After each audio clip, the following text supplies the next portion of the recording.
When Hashem instructed the Jewish people to build the Mishkan, he said, "Make for me a mikdash, and I will dwell in them," instead of in it. Hashem's command to build the Mishkan was not merely directed at the Jews who traveled in the desert. Our sages tell us that Hashem was and is asking each and every one of us in every generation to make ourselves into a mikdash so that he can dwell inside of us. Each of us can make ourselves into a mikdash by internalizing the beautiful character traits that the Mishkan and its components represented.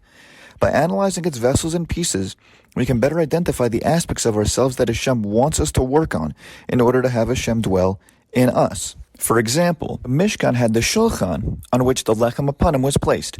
The Shulchan, and bread specifically, symbolizes one's livelihood and profession. As such, working must be an integral part of one's service to Hashem and quest to make himself into a mikdash. It is true that learning Torah is equal to all of the other mitzvot.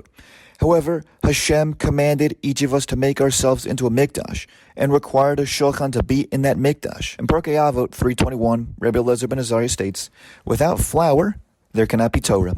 Without Torah, there cannot be flour." Both making a living and learning Torah are necessary components of proper Torah living.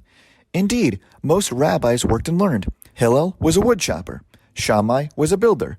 Rav Chisda and Rav Papa were brewers. Rav Safra and Rav Dimi were tailors. Rabbi Meir and Rabbi Hananel were scribes.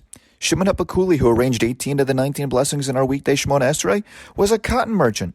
Rabbi Yossi ben Chalafta was a tanner. Rabbi Yoshua ben Chananya was a blacksmith. Rabbi Yochanan a Sandler was a shoemaker. Shmuel, Rabbi Yochanan, and Abba Umna were physicians. Rashi was a vintner. The Ralbag, Maimonides, Nachmanides, and the Ran were doctors.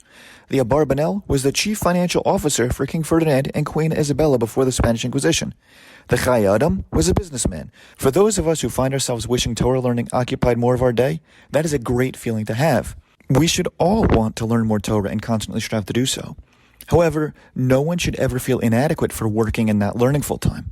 After all, one who also works will have a shulchan in his own personal mishkan, and will be that much more prepared to have Hashem dwell with him.